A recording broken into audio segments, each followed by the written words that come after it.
شاعری بھی مختلف طرح کی ہوتی ہے، ہر کسی کا ذوق مختلف ہوتا ہے. کوئی کسی کو فارسی شاعری اچھی لگتی ہے تو کسی کو اردو شاعری اچھی لگتی ہے، اور کسی کو ہم سب کی فیوریٹ جو کہ ہم پنجاب میں رہتے ہیں، پنجابی لوگ ہیں، تو ہم لوگوں کو پنجابی شاعری بڑی اچھی لگتی ہے. پنجابی اتنی میٹھی زبان ہے، اتنی خوبصورت لینگویج ہے، اور اتنی خوبصورتی سے آپ کے جذبات کی عکاسی کرتی ہے کہ آپ کو بہت کم الفاظ میں بہت گہری بات سمجھ میں آ جاتی ہے. ہمارے بڑے بزرگ ہمیشہ سے ہمارے گھروں میں آج بھی عام طور پر پنجابی لینگویج کا استعمال زیادہ کیا جاتا ہے. پنجابی لکھنے، پڑھنے اور سننے والے، سمجھنے والے ابھی بھی کتنے اس کے قدردان موجود ہیں، اور اس کا کتنا معاشرے میں اسکوپ ہے. ادب کے لحاظ سے بات کریں گے، جانیں گے کہ پنجابی شاعری کا کیا مقام ہے، پنجابی شاعری کے پیچھے کا جو گفتگو ہے، جو اس کا نظریہ ہے. جو آج کے ہمارے مہمان ہیں، انہوں نے پنجابی شاعری آخر کیوں شروع کی، انہوں نے جب پنجابی میں لکھنا شروع کیا تو کس طرح کی مشکلات رہیں، کس سے انسپائر ہوئے، کس طرح سے زندگی میں کون سا ایسی چیز تھی جس نے مجبور کیا ان کو قلم اٹھانے پر. ویسے تو ان کو مجبور کرنے کی ضرورت نہیں، کیونکہ پروفیشنلی اگر دیکھا جائے تو وہ ٹیچر ہیں، پڑھاتے رہے ہیں. لیکن مزے کی بات یہ ہے کہ انہوں نے ہمیشہ اردو پڑھائی ہے، لیکن لکھنے کے لیے پنجابی کا انتخاب کیوں کیا، یہ جاننا دلچسپ رہے گا. ہمارے ساتھ موجود ہیں پنجابی کے ممتاز شاعر اور فیصل آباد کا معروف نام ہمارے ساتھ موجود ہے، محبوب سرمد صاحب ہمارے ساتھ موجود ہیں، اور ان سے بات کریں گے محبوب صاحب سے، اور جانیں گے کہ کس طرح سے انہوں نے اپنی شاعری کا آغاز کیا اور کس طرح سے ان کا یہ کیریئر چل رہا ہے. اردو کے ٹیچر ہونے کے باوجود پنجابی میں لکھنا یہ کیسے ان کو ذہن میں آیا. تو محبوب صاحب کی طرف چلیں گے. محبوب صاحب ہمارے ساتھ موجود ہیں، ان سے بات کرتے ہیں اور جانتے ہیں اور مزیدار سی گفتگو کے سلسلے کو آگے بڑھاتے ہیں. السلام علیکم. وعلیکم السلام. کیسے ہیں آپ، خیریت سے ہیں؟ جی الحمدللہ. بہت شکریہ آپ کی تشریف آوری کا. سر سب سے پہلے تو میں یہیں سے جاننا چاہوں گی، جیسے کہ ہم نے بات کیا، ویسے تو عام گھروں میں ہم پنجابی بہت بولتے ہیں اور سمجھتے ہیں، سب چیزیں کرتے ہیں، لیکن اردو کے جو ٹیچر ہوتے ہیں ان سے ہم یہی ایکسپیکٹ کر رہے ہوتے ہیں کہ یہ بڑی خالص اردو بولتے ہیں، بچوں کو اردو پڑھاتے ہیں، اردو سکھاتے ہیں. تو یہ بڑا آپ کا تضاد مجھے نظر آ رہا ہے کہ پروفیشنلی آپ اردو کے ٹیچر ہیں، لیکن شوق کے لیے جب آپ نے لکھنا شروع کیا تو آپ نے پنجابی کا انتخاب کیا، ایسا کیوں؟ اچھا، اردو میں جب بھی ہم پڑھاتے ہیں اردو تو اس میں ہم کوشش کرتے ہیں خالص اردو ہی بولی جائے. تو پنجابی میں نے لکھنا اس لیے شروع کیا، ایک تو میرا یہ ماننا ہے کہ الحمدللہ جو ہماری اپنی زبان ہے نا، یعنی پنجابی زبان ہے، وہ اردو کی مادری زبانوں میں اس کا شمار ہے. جی. یعنی اردو بھی پنجابی کی ہی کوکھ سے نکلی ہے. اچھا. جی. تو اس لیے میں یہ سمجھتا ہوں میری اپنی زبان بہت بڑی زبان ہے. تو میں پنجاب کا رہنے والا ہوں، میری مادری زبان پنجابی ہے. میری والد صاحب، میری والدہ پنجابی بولتے رہے، میری گلیوں محلوں میں، میرے قرب و جوار میں جو لوگ ہیں وہ پنجابی بولتے رہے.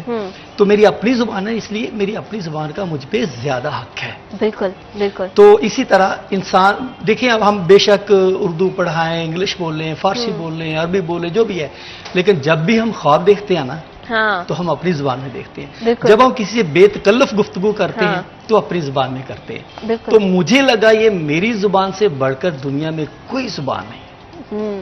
جیسے کہ میں نے ابھی کہا نا کہ یہ تو اردو کی مادری زبانوں میں اس کا شمار ہے. اردو کے بارے میں تو آپ جانتے ہیں نا، اردو مختلف زبانوں سے مل کے بنی ہے، یہ لشکری زبان ہے. تو اس میں سب سے زیادہ حصہ ہماری زبان کا ہے.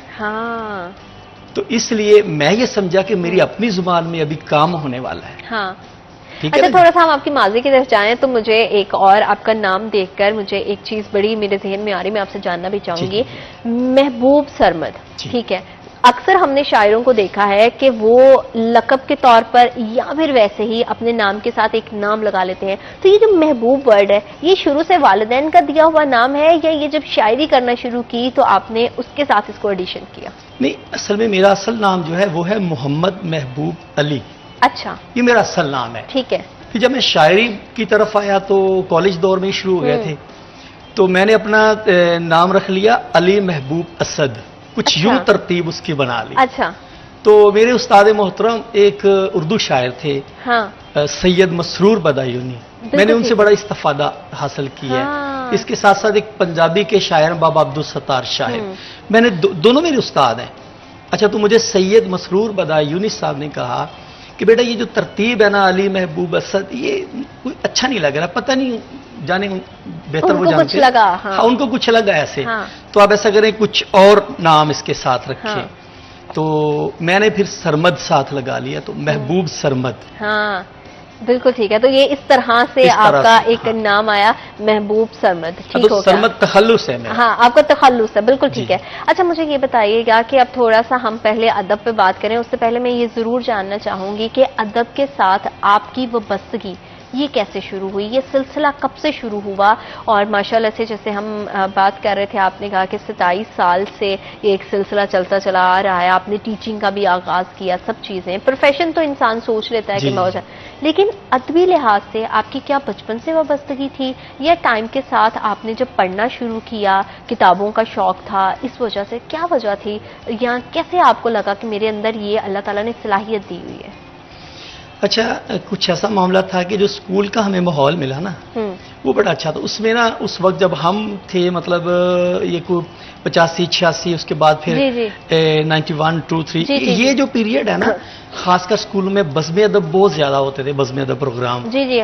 تو ہم حصہ لیتے تھے بیت بازی میں. اچھا. تو وہاں شعر کو کیسے پڑھنا ہے, تو وہ جو ٹائم ہے نا, وہ خالص وہ ٹائم میں یہ سمجھتا ہوں کہ اس ٹائم میرے اندر یہ کوئی نا معاملہ چل رہا تھا. شعر کو تخلیق کرنے کا بھی شوق جو ہے وہیں سے شروع ہوا. تو میں نے 10ویں کلاس میں ہمیں ٹیچر بہت اچھے ملے جو اردو پڑھانے والے ہیں نا. میرا ماننا یہ کہ اردو پڑھانے والا اگر میٹرک میں اچھا استاد مل جائے تو وہ بچے کو سمجھا دیتا ہے غزل کیسے تخلیق کرنی ہے, نظم کیسے تخلیق کرنی ہے, قافیہ ردیف کی سمجھ آ جاتی ہے, اس کی فلو کی, اس کی ردم کی سمجھ آ جاتی ہے. ٹوٹل ہمیں بہت اچھے استاد ملے. تو میں نے 10ویں کلاس میں, ہمارا ایک میگزین نکلتا تھا ہمارے اسکول سے, تو سارے 2-4 جو لوگ جو اس طرح سے مطلب تھوڑا شوق رکھتے تھے, شغف رکھتے تھے اردو ادب کے ساتھ, تو شروع ہو گئے جی. ہم پھر بسم اللہ کر کے ہم نے غزل لکھ دی. تو پہلا ہم نے میٹرک کلاس کے اسٹوڈنٹ نے غزل لکھ دی میگزین کے لیے. جی 10ویں کلاس میں پڑھتا تھا. اور وہ پنجابی میں لکھی ہے اردو میں؟ شروع میں 3-4 سال اردو تھا. ہاں جی ٹھیک ہے. اس کے بعد پھر میں آیا پنجابی کی طرف. پھر میں ایسا پنجابی کی طرف آیا, پھر میں نے پلٹ کے بھی نہیں دیکھا اردو کی طرف. شاید اب مجھے وہ بھول بھی گئی ہوں غزلیں, کوئی ایک آدھ شعر میں لکھی تھی, جو اردو میں لکھی تھی, کوئی ایک آدھ شعر. مطلب کہ آپ کی پنجابی کی شاعری کا دور آپ کی طالب علمی کے دور سے ہی شروع ہو گیا؟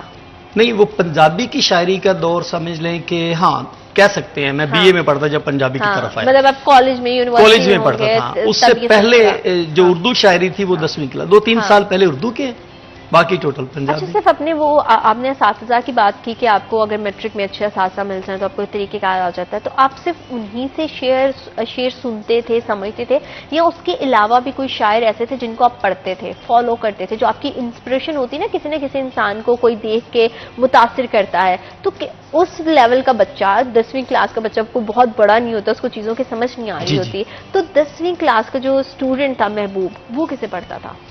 اچھا, شروع میں جب ظاہر جو سلیبس میں لوگ ہوتے ہیں نا انہی کو پڑھتے تھے, یا پھر وہ انتخاب جو ہمارے سر کر کے دیتے تھے انہی کو پڑھتے. جب ہم فرسٹ ایئر میں آئے نا تو تھوڑا سا وہ رجحان بڑھا. تو پھر ہم نے احمد فراز صاحب, ناصر کاظمی, پروین شاکر, محسن نقوی, ہمیں اسی ٹائم مطلب فرسٹ ایئر میں ہی ہمیں باقاعدہ استاد مل گئے تھے, سید مسرور بدایونی. تو انہوں نے کہا بیٹا مشکل سے آسان سے مشکل کی طرف جائیں. شروع آپ ناصر کاظمی کو پڑھیں, ساغر صدیقی کو پڑھیں, پروین شاکر کو پڑھیں, فراز کو پڑھیں. تو شروع میں ہم نے پھر ان کو پڑھنا شروع کی. ٹھیک ہے. تو پھر جیسے اردو سے پنجابی کی طرف آئے, پنجابی شاعروں کو پڑھنا شروع کر دیا. بالکل ٹھیک ہے, کیونکہ اتنی خوبصورتی سے یہ سلسلہ شروع ہوا کہ ایک میٹرک کلاس کے بچے کو یہ پتا چل گیا کہ اس نے اپنے اندر کی جو اس کی صلاحیت اللہ تعالیٰ نے دی ہے اس کو کیسے ابھار کے باہر لے کر آنا ہے, کیسے لکھنا ہے. پھر یہ سلسلہ آگے کیسے بڑھا, پروفیشنل طور پر کتاب لکھنا یا کوئی ایک پورے کا پورا مجموعہ تیار کرنا, اس کے لیے بہت گٹس بھی آپ کو چاہیے ہوتے ہیں, بہت ٹائم بھی لگتا ہے, بہت سارے اتار چڑھاؤ بھی انسان اپنی زندگی میں دیکھتا ہے. کامیابی یوں ہی آپ کو فوراً سے نہیں مل جاتی ہے, یہ بہت سارے اتار چڑھاؤ, بہت سارے تجربات اور تلخ حقیقتوں کے بعد آپ تک پہنچتی ہے. تو یہ سلسلہ کیسا رہا اس حوالے سے بھی ہم جانیں گے. محبوب صاحب سے ہمارے ساتھ موجود ہیں پنجابی کے ممتاز شاعر, ان کے گفتگو کے سلسلے کو آگے بڑھائیں گے, لیکن وقت ایک چھوٹی سی بریک, ہمارے ساتھ رہے گا. آپ دیکھ رہے ہیں سٹی ایٹ.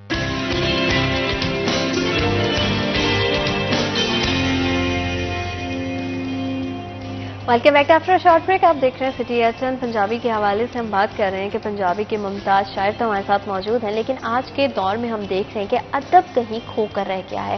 لٹریچر کے حوالے سے لوگ زیادہ بات ہی نہیں کرتے, کتابیں پڑھنا ہی نہیں چاہتے. حالانکہ فزیکلی بک آپ کے ہاتھ میں ہونا بڑا مزہ آتا ہے. اور پہلے تو ایسا دور ہوا کرتا تھا کہ لوگ رات کو سونے سے پہلے باقاعدہ ایک پریکٹس ہوتی تھی کہ کتاب کا 1-2 صفحات پڑھے اور اس کے بعد ان کو بڑی اچھی نیند آ جاتی تھی. لیکن آج کل سوشل میڈیا, موبائل فون نے کہیں کتابوں کی جگہ لے لی ہے. تو یہ دور کس طرح سے بدلا, اس پہ بھی ہم بات کریں گے. لیکن کیونکہ ہم محبوب صاحب کے ساتھ بات کر رہے تھے ان کے طالب علمی کے دور کے, ان کے ابتدائیہ دور کی, تو وہیں سے بات کو آگے بڑھائیں گے. سر میں جیسے کہ ابھی یہ جو حوالہ دیا نا, اس حوالہ دینے کا مقصد یہ ہے کہ ساری بات ہے جب آپ نے طالب علمی کے دور میں شاعری کرنا شروع کی ہوگی تو تب تو بہت سارے مشاعرے بھی ہوتے تھے, بہت زیادہ محافل بھی اس طرح کی جمع کرتی تھی, لوگ باقاعدہ ذوق والے لوگ بیٹھا کرتے تھے, بات کیا کرتے تھے.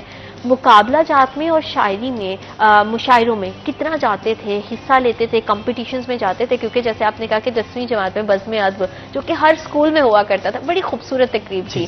تو اس ٹائم پہ بھی ایک مقابلہ بازی ہوتی تھی, مقابلے ہوتے تھے, ہیلدی کمپٹیشن ہوتا تھا تاکہ ٹیلنٹ ابھر کے باہر آئے. تو اس دور کا تھوڑا سا مجھے آپ اگر ماحول کا بتا سکیں, جب آپ نے لکھنا شروع کیا, مشاعروں میں کتنا جاتے تھے, اپنی شاعری کو سامنے رکھتے تھے, سننے والے کیسے سراہتے تھے آپ کو, اور پہلی بار آپ نے اپنی کتاب, ابھی تک ماشاءاللہ سے میں آپ کو بتا دوں کہ ابھی تک متعدد کتابیں لکھ چکے ہیں محبوب صاحب, ان کتابوں کے حوالے سے بھی ہم بات کریں گے. لیکن اس سے پہلے میں تھوڑا سا وہ کمپٹیشن کا اور مشاعروں کے دور کے حوالے سے جاننا چاہتی ہوں. اچھا, وہ بڑا گولڈن پیریڈ تھا, بہت اچھا ٹائم تھا وہ. اور جو سننے کے لیے لوگ آتے تھے وہ بھی بڑے سمجھدار ہوتے تھے نا, شعر کو شعر سمجھ کے سنتے تھے. ٹھیک ہے, تو میں الحمدللہ چونکہ اسکول ٹائم میں بیت بازی تو کرتے تھے, لیکن میں بڑا لکی تھا کہ مجھے اساتذہ بہت اچھے ملے. صحیح. تو بہت چھوٹی عمر میں الحمدللہ ہم مشاعروں میں جایا کرتے, بہت چھوٹی عمر میں. اور میں نے منیر نیازی صاحب سے لے کے ڈاکٹر وزیر آغا صاحب سے لے کے نصیر الدین نصیر صاحب سے لے کے احمد الدین قاسمی صاحب سے لے کے, مطلب اتنے سینئر لوگوں سے لے کے آج تک کے جتنے شاعر ہیں ان سب کے ساتھ قریب مشاعرے پڑھے ہیں. اچھا. تو میں نے, آپ بلیو کیجیے گا, جو میں نے پہلا مشاعرہ پڑھا ہے وہ ادھر فیصل آباد میں ہی پڑھا ہے. وہ منیر نیازی صاحب کی صدارت تھی, اور اس وقت زیادہ سے زیادہ میری عمر ہوگی 16.5 سال. بالکل ٹھیک, مطلب اتنی کم عمری میں. جی. لیکن ایک اور بات سنیے گا, آج کیا ہو رہا ہے, آج بچہ آج غزل لکھتا ہے یا نظم لکھتا ہے, آج ہی وہ شیئر کرتا ہے سوشل میڈیا پہ نا, سوشل میڈیا پہ اپنے اکاؤنٹ کے تھرو لکھ دی اور بس, اور وہ چاہتا ہے کہ اسے فوری لائک مل جائیں, ہزاروں کی تعداد میں کمنٹ آ جائیں, اور وہ آتے ہیں, لوگ دیکھتے نہیں ہیں کیا ہے, لوگ دیتے ہیں کمنٹ سے, اور پھر جناب وہ کہتا ہے میں تو مکمل ہو گیا.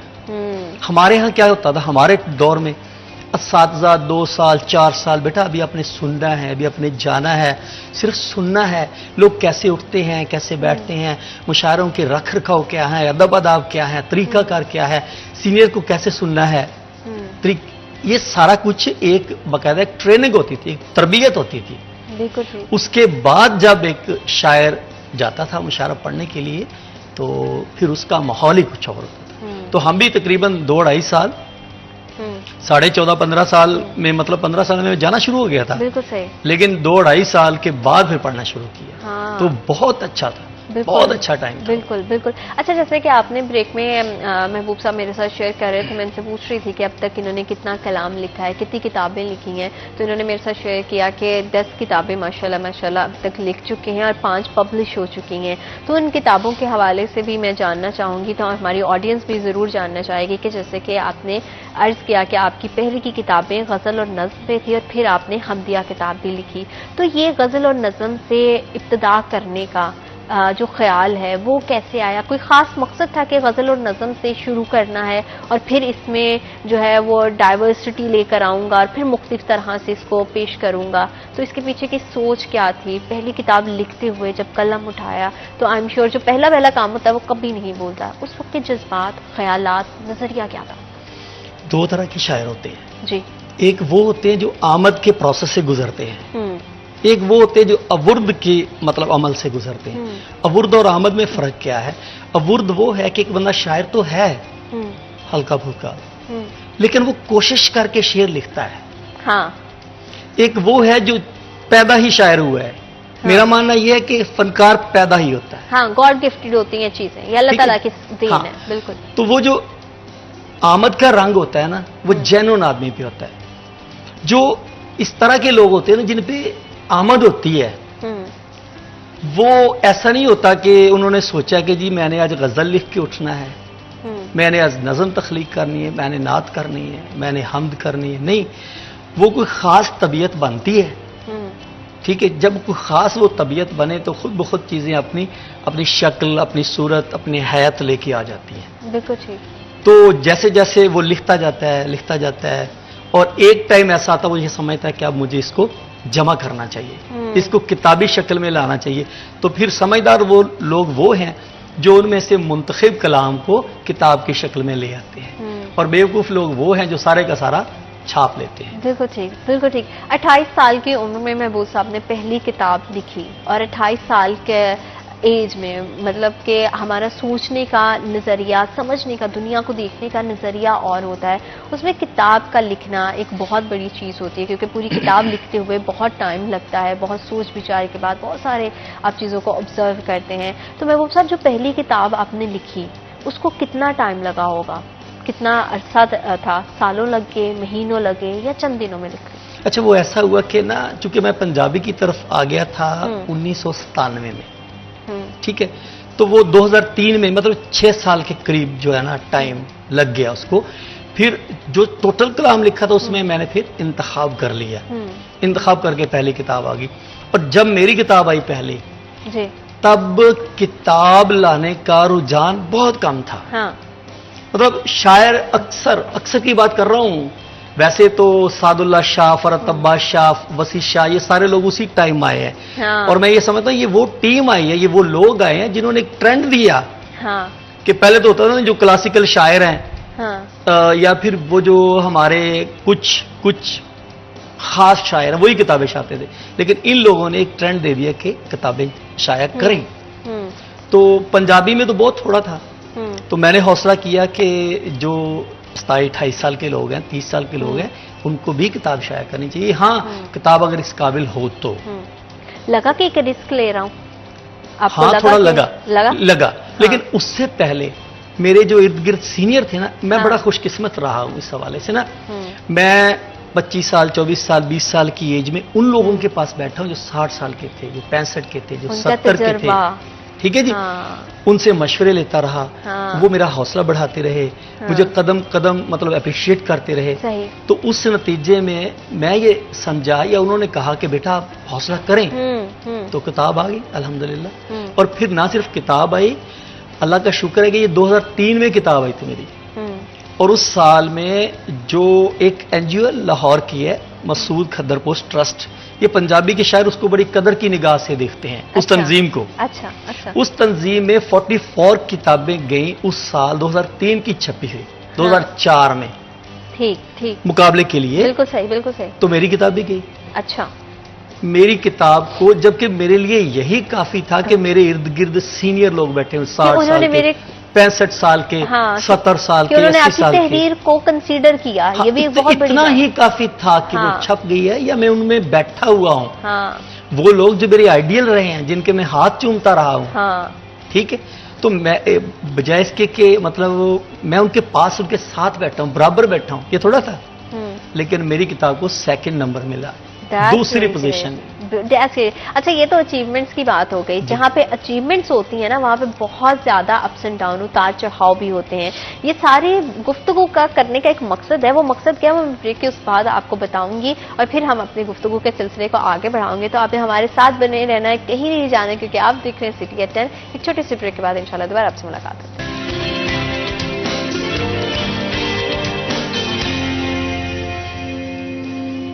Welcome back after short break. آپ دیکھ رہے ہیں سٹی ایٹ 10، اور شاعری کے حوالے سے ہمیشہ سے ہم بات کرتے رہے ہیں، سنتے رہے ہیں. شاعری کی کوئی بھی دور ہو، کوئی نہ کوئی لوگ ایسے ہوتے ہیں قدردان جو کہ ابھی بھی شاعری کے ساتھ، ابھی بھی ادب کے ساتھ جڑے ہوئے ہیں، جو کہ لکھنے والوں کو پڑھتے ہیں، سمجھتے ہیں، کتابیں اپنی شیلف میں آج بھی سجاتے ہیں، اور ان کتابوں کو صرف سجاتے نہیں ہیں بلکہ ان سے استفادہ بھی حاصل کرتے ہیں. تو یہ بڑی خوبصورت ایک روایت ہے، ایک بہت خوبصورت چیز ہے جو کہ آج بھی ہمارے معاشرے میں پائی جاتی ہے.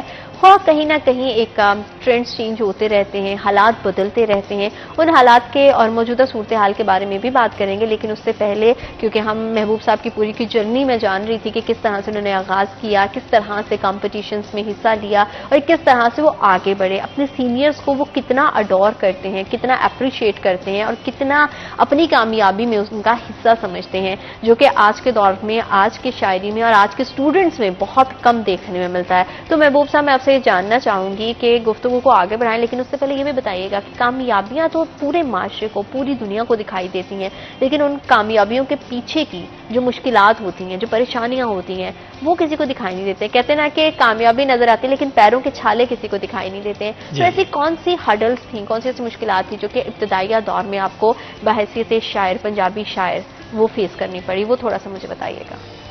یہ میں سمجھتا ہوں کہ اسپیشلی چند لوگ ایسے ہوتے ہیں جنہیں کوئی پریشانیاں نہیں اٹھانی پڑتی، میں سمجھتا ہوں۔ اچھا، تو میں بڑا لکی ہوں اس حوالے سے، تو بڑی اچھی بات ہے۔ میرے والد محترم جو ہے نا جی جی صوفی بشیر احمد صاحب، ہاں، ان کو خود صوفیاء کے ساتھ، اسپیشلی پنجابی شاعروں کے ساتھ بڑا شغف تھا، ٹھیک ہے، بہت زیادہ۔ ٹھیک ہے، اچھا، تو چونکہ وہ گھنٹوں پنجابی شاعری سناتے رہتے تھے مختلف صوفی شاعروں کی، جی، تو جب میں نے اس طرف آیا تو میں نے انہیں بتایا کہ ابا میں نے بھی لکھنا شروع کیا ہے، بڑے خوش ہوئے۔ حالانکہ عموماً کیا دیکھا جاتا ہے، گھر میں شاعر آ گئے جی، لوگ باتیں کرتے، گھر والے بھی لو یہ تو ویلا ہے، کام ہی کوئی نہیں، نکما پیدا ہو گیا۔ آرٹسٹ کو ویسے بھی ہمارے ہاں سمجھا جاتا ہے کہ شوقیہ چیز ہے، اس میں کوئی پروفیشنزم نہیں ہے، حالانکہ یہ بہت بہت سنجیدگی سے کرنے والا کام ہے۔ لیکن میرے ساتھ ایسا نہیں ہوا۔ ہاں، پہلی دو ایک چیزوں کو ابو جان نے بہت اپریشیٹ کیا، صحیح، کہ یہ آپ نے بہت اچھا لکھا ہے۔ اس کے بعد پھر 3-4 سال تنقید بھی کی کہ یار یہ اگر ایسے ہو جاتا، ایسے ہو جاتا۔ پھر وہ استاد والا مشورہ بھی ابا جی نے دیا نا، جو میرے استاد تھے اور میرے والد صاحب اچھے دوست تھے آپس میں۔ اچھا اچھا، تو ابو نے کہا کہ آپ شاہ صاحب کے شاگرد ہو جائیں۔ تو میرے ابو میری شاعری سنتے رہے، بلکہ جب میری پہلی کتاب آئی نا، اب دیکھیے گا، جب میری پہلی کتاب آئی تو اس پہ سارا خرچہ میرے والد صاحب نے کیا ہے نا۔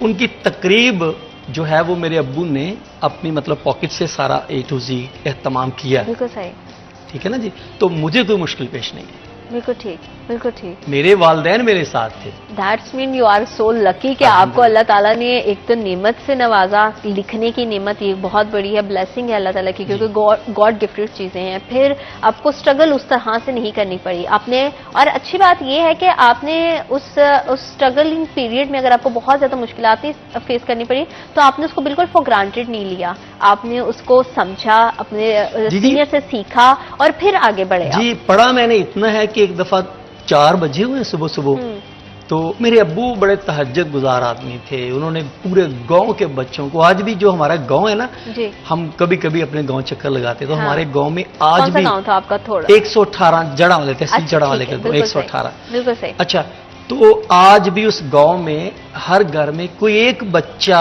ضرور ہوگا جو میرے ابو کا قرآن پڑھا ہوا ہے، ماشاءاللہ ماشاءاللہ۔ مطلب وہ صوفیاء کے ساتھ، دین کے ساتھ ان کا شغف تھا۔ اچھا، تو پھر نا میں تہجد ٹائم تھا تو میں شاہ حسین کو پڑھ رہا تھا۔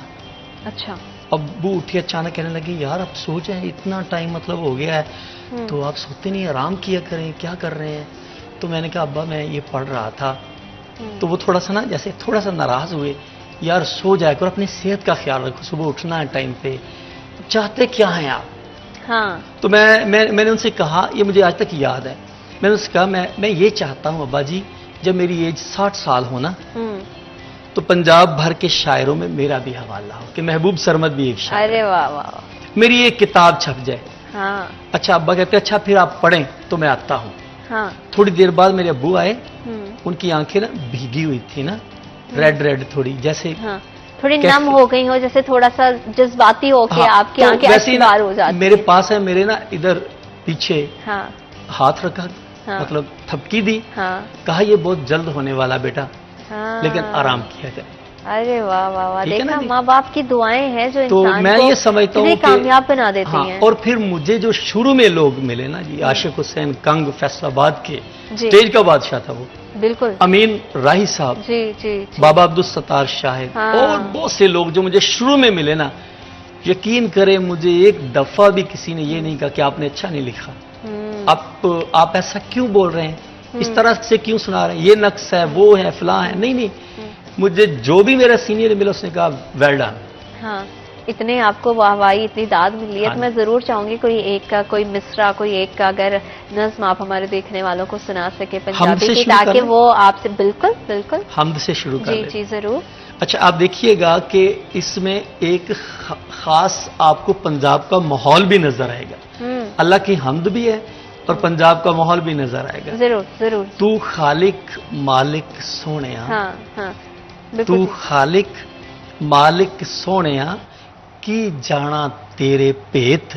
واہ واہ واہ واہ. تیرے ساون کن من ورس دے تیرے کھڑ کھڑ کر دے چیت.